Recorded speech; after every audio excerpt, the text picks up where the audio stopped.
Hey everyone, my name is Sean Arnold and I'm very excited to be bringing you guys a brand new series for my YouTube channel, TheArnoldsPlay. And as you can see, it is my Naruto Ultimate Ninja Storm 4 online ranked series. I was encouraged to pick up this game from you guys. You guys encouraged me to pick up this game, give it a try, and other people have asked me to make videos on it. And I've got to say, I've had a whole load of fun playing this game. I've played every single Naruto numbered Ultimate Ninja Storm game up to this point. I haven't played the side ones like Revolution or any Generations either, and but all the numbered ones I've done, but I only played the story mode of them, and to be honest with you, I didn't really find them that entertaining. I found them quite simple, and I thought they kind of lacked depth. It seemed like it really focused on making everything look as flashy as possible, and really just didn't have the depth of a fighter such as Street Fighter or say Killer Instinct. But I was told no, I am completely wrong with that, and I'm so glad I was proven wrong. This game has a lot of depth to it, and it can be quite complicated. And as you can see, I'm sparring with a good friend of mine here, Serno Baka-chan, or Mato Kuroi, and she's been playing the game for many years now, and she's been playing online, and she is really good. In fact, I'm pretty sure she's going quite easy on me in this battle here. For the rest of this fight here, I am just going to be doing a quick introduction into the series and what you guys can expect, but then there will be another match afterwards where I will start commentating on the actual action, and that's what I'm going to be doing from now on. Learning this game hasn't been easy. I've been trying to figure out what kind of works in this game, and what I've been taught is that you've got to try and force your opponents to use their substitutions quite a lot. Your substitutions are moves which let you escape damage. You saw Lee just try to do so twice, but then he got hit on the third time. And Mato knew that and took full advantage of that. It comes into a really high meta game of where you're playing mind games with your opponent and you're trying to get them to use up their resources. And when their resources are low or empty, you can go in and do a whole lot of damage. And I'm going to try and compete as best as I can. Throughout this week, I will be focusing on the character Rock Lee, having a whole lot of fun playing as him. He's a fantastic character in the actual anime, and I'm really enjoying playing him online. And then next week I'm going to do a different character, and I hope to try and expand my knowledge of the cast by just playing as much as possible. I don't want to become a champion at this game. I don't want to become, say, a professional at this game. If I can, that would be awesome, but that's not my aim. My aim is so that when subscribers hit me online on PSN or hit me through comments or whatnot and they say they want to play me, I can at least put up a decent fight against them and I'm not a complete pushover. And that's my aim here. Anyway, so it's 1-1 to us each here. I'm going to get to the final round here and we're going to go head to head. At this point, we've cleared some distance from each other and we're trying to build my resources here, try not to make any mistakes. Mato opened up with using Naruto's Rasengan, which is a very good move for putting pressure on your opponent. Then she has just hit me with Fu's throw, which was taking advantage of the fact that I was blocking too much. This game does have the basic rock, paper, scissors mentality of attacks are stopped by blocks, blocks are beaten by throws, and throws are beaten by attacks. So that still exists here, and I try to play as defensively as possible. I try not to take too many risks, and you can see I am blocking a little too much, and because of that, she's going to make me pay for that. As I tried to throw her just now, but unfortunately her throw beat my throw. It's a little tricky. I'm not sure why that happens. I think Rock Lee just has a slower throw than some other people, but his throw has a really good range, as you saw me just use there, the Omote Renge. It doesn't do a lot of damage, but it can be useful just for putting pressure on your opponent and making them be startled a little bit. Also, that's also quite risky there. If you block too much in this game, you can have your guard broken, and you've got to be careful that you can't block forever. And Mato knows ways to take good advantage of that. At this point, Mato has 4 substitutions stocked, and I have 3.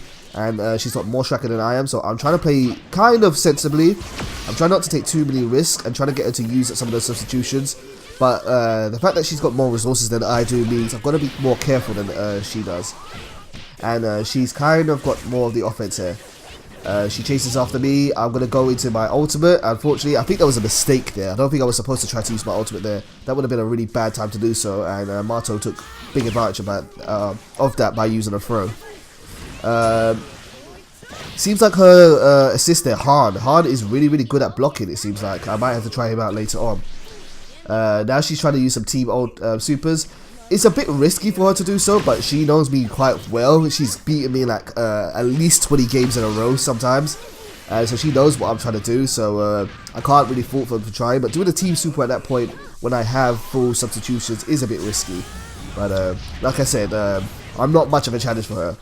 To kind of make a comeback here, I've gone into my awakening mode, and unfortunately I got caught mashing buttons, and she landed a team super against me.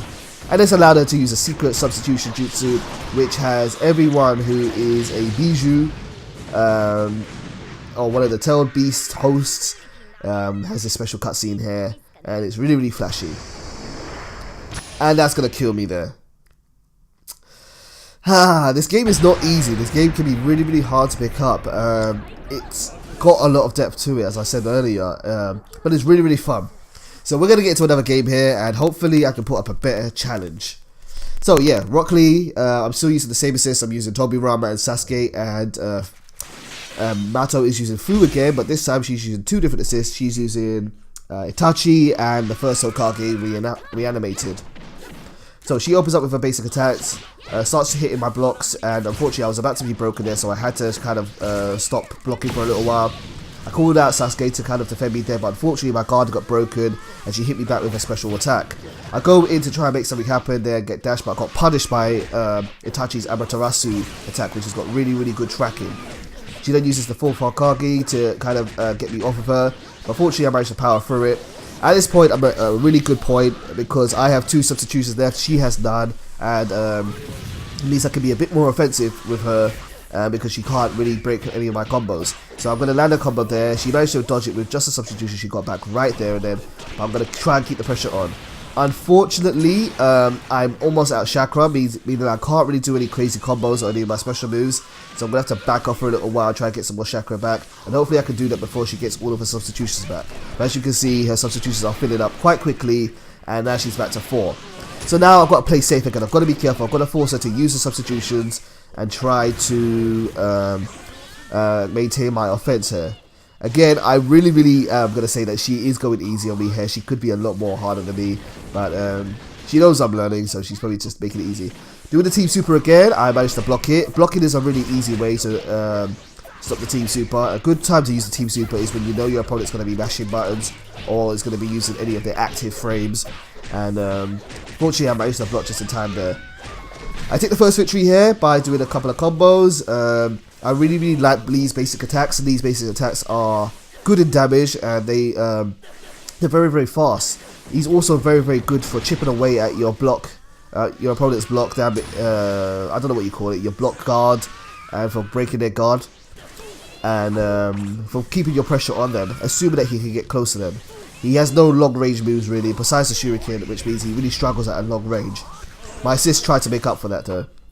I have full chakra now, I have full substitutions, and only half a bar of life left, and Solo can kind of take some risk here. She's doing a keep away game right now using Fu's special move, which is called Fan Slash, and it's going to keep me out, along with her assist. Amaterasu has got excellent tracking, it really, really homes well on your opponents, and I've got Fan Slash there. It's really, really difficult to kind of fight against long range battles because special attacks do chip damage in this game. So when you block, you do take a little bit of damage still. But from normal attacks, you take no damage. But from special attacks, you do take a little bit of damage. So that can be a bit of annoying for Lee to get into. And she starts off with that again here with Amaterasu and Fan Slash keeping me out. And I'm just trying to be careful.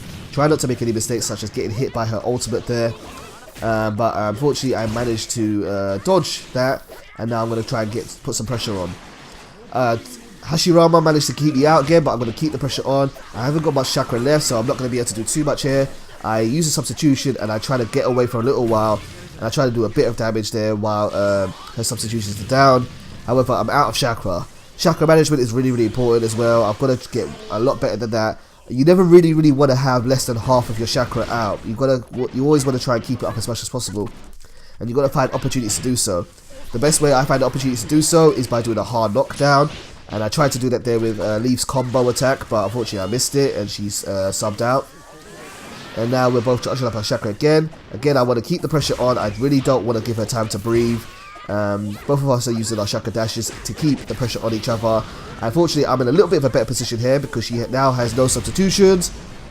I managed to hit with a strike back attack there, and I want to keep the combo going. Unfortunately, again, I'm out of chakra, so I can't really mount the offense. Lee really needs his chakra to keep his combos going, even though he doesn't really use any special moves. Great for beginner players, but not for someone like myself who hasn't got used to keeping their chakra nice and high.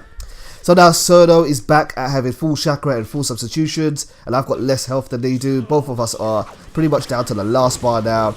Really, whoever makes the first mistake is going to lose this one. I'm trying to keep the pressure on, using substitutions, using shurikens there. And then I go in and manage to break a guard's assist. And there is the team attack, and unfortunately I was still attacking. A substitution into a team attack is really, really quick and useful for fighting there. And this might just do enough damage to kill. Let's see. Scale Blast. No, it's not going to kill me. It is going to put me down, almost down at the bottom there. I could be chipped out really, really easy. A Fan Slash could take it right now. I've got to be kind of careful here. I might as well go all out at this point, so I use my Awakening. I'll try to keep the pressure on. But I got my Immorte Renge again. Managed to land that down. Lee's Awakening is really, really cool. I really enjoy Lee's Awakening because he's got 2 extra special moves instead of items, and they're kind of like grabs. So as long as your opponent is doing anything yet except for blocking, you should be able to kind of land it quite easy, and they're very, very fast. I'm trying to keep the pressure on here. Mato is trying to defend and avoid my Awakening, and now she uses an Awakening of her own, and that turns her into the Tail Beast. Tail Beasts can be very, very scary in their Awakening. They do a lot of damage and they get very, very big, but you can fight back at them. Unfortunately, I didn't manage to get the win there, but I had a lot of fun doing so. This game is so much fun playing, and I'm really going to enjoy learning how to get better at this game. Hopefully you guys enjoyed this episode. If you guys have any feedback, any tips, any comments, please let me know down in the comments bar below. If you want to play me sometime, hit me up. All the links are in the description. I am PSN TheArnoldsPlay. I have a Twitter account, PSN TheArnoldsTweet, and yeah, I'm always open to a game. Thank you guys for watching and tuning into my brand new series, and I'll see you next time. Take care.